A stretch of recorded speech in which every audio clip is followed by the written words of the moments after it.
Alright, good morning.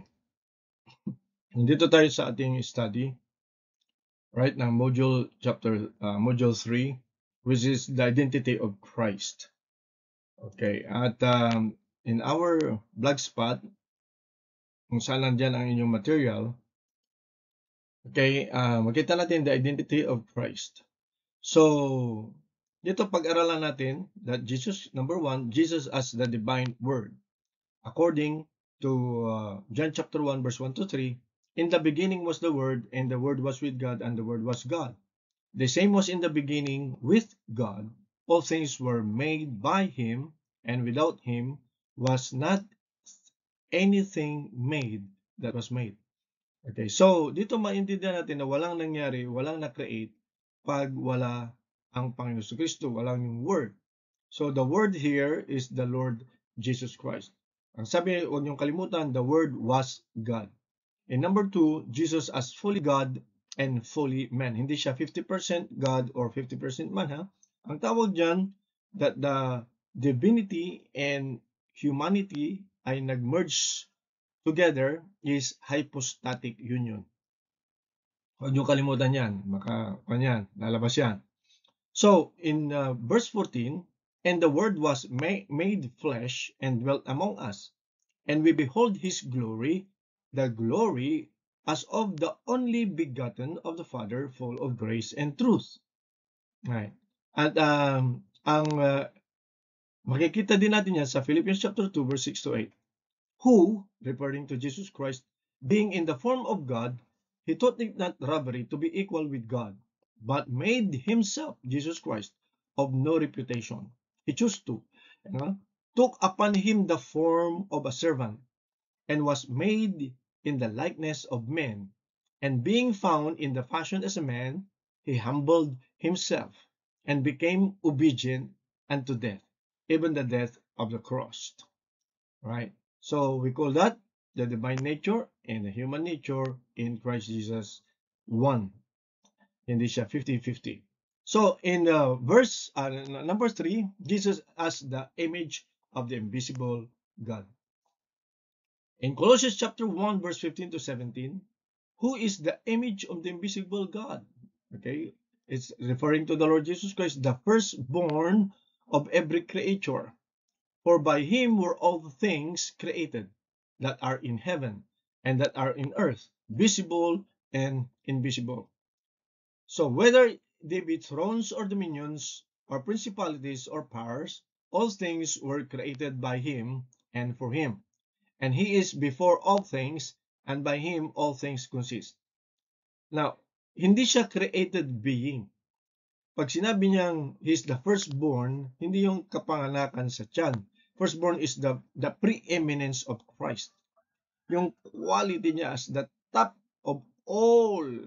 Diba? Yan ang ibig sabihin niyan. For by Him, through the Word, were all things created.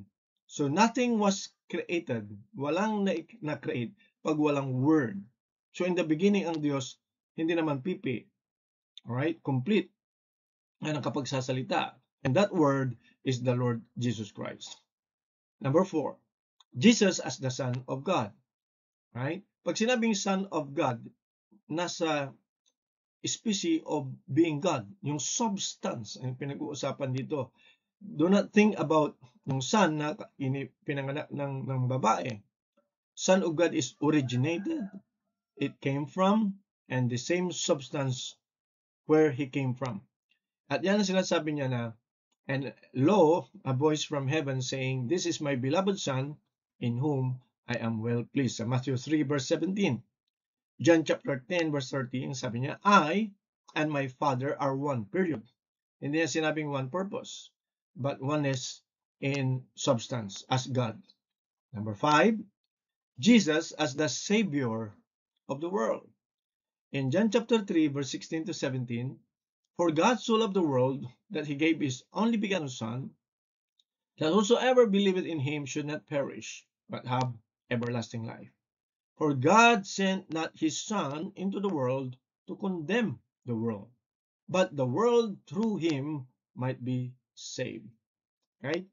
So, Nakita natin yan na ang primary mission ng Panginoon Kristo dito sa lupa ay magbigay ng kaligtasan sa lahat, sa humankind. Sa pamamagitan ng kanyang death, burial, and resurrection. At lahat ng mga sumasampalataya ay magkakaroon ng buhay na walang hanggan. Right, number 6, Jesus as the way, the truth, and the life. Ang sabi ng Panginoon, right, John 14:6, I am the way, the truth, and the life. No one comes to the Father except by me. Ang point natin dito is walang relihiyon, walang organization, walang denomination na pwedeng magligtas. Walang tao, okay, na pwedeng mag-offer ng kanyang buhay except the Lord Jesus Christ, sinless, alright, God in human form, right, para may kakayahan siya na mamatay sa krus ng Kalbaryo. He is the only way to understand the Father, the truth, right, and the life, ang tunay na buhay. And number 7, Jesus as the Lamb of God. John chapter 1 verse 29, the next day John said, Jesus come unto him and said, Behold, the Lamb of God which takes away the sin of the world. Sa Old Testament kasi, yung mga hayop, yung mga walang kapintasan, alright, na mga hayop, which is the lamb, okay, yan ang ino-offer. Okay, ilang hundreds of years, di ba, na ginagawa yon. But when Jesus Christ came, ang sabi, this is the Lamb of God that takes away the sins of the world. Right. So, number 8, Jesus as the resurrection and life. Okay. Jesus said unto her, I am the resurrection and the life. He that believes in me, although he were dead, yet shall he live. And whosoever live and believes in me shall never die. Do you believe this? Right. Meaning, ang explanation natin, alam natin sa death is separation from God. So we can therefore say, whoever believe in Christ will never be separated from God again. At ang greatest separation dyan kasi yung hell. When you go to hell, you are separated from God forever. Number 9, Jesus as the King of Kings and the Lord of Lords.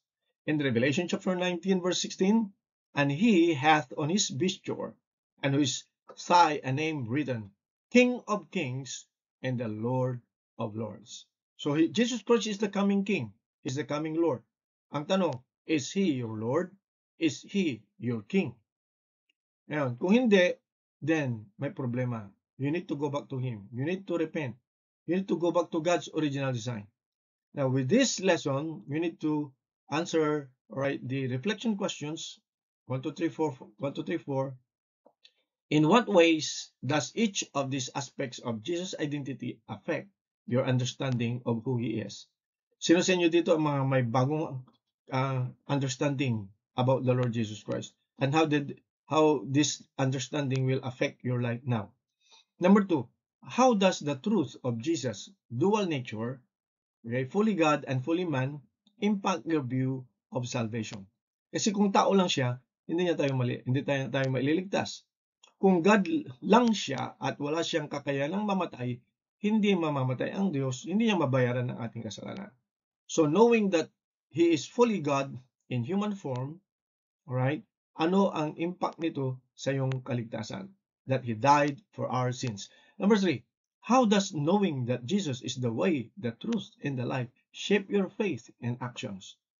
Ngayon na nalaman mo that Jesus is the only way, not religion, not denomination, not kung sinong tao, not joining a religion, but only Jesus, your personal relationship with Him is the only one, right, na pwedeng makapagligtas sa iyo.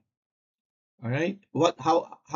If you know this now, ano ang susunod na action mo? In what ways? Number 4, in what ways does understanding Jesus as the King and Savior, okay, give you hope of the future? If you know that Jesus Christ is the King of Kings and the Lord of Lords, ano ang iyong decision now? Will you accept Him as Lord and Savior? Submit your life to Him every day. And yan ang ating lesson ngayon. Okay, who is Christ? Who is Christ in you, and who are you in Christ? Meaning, knowing the identity of the Lord Jesus Christ. At least lumalim lang konti ang ating karunungan at kaalaman sa ating Panginoon Kristo. Ano ngayon ang epekto nito sa iyo? So answer the 1, 2, 3, 4 questions. And that's it. God bless you. Alright? With this instructional video, ay sana natuto tayo. God bless.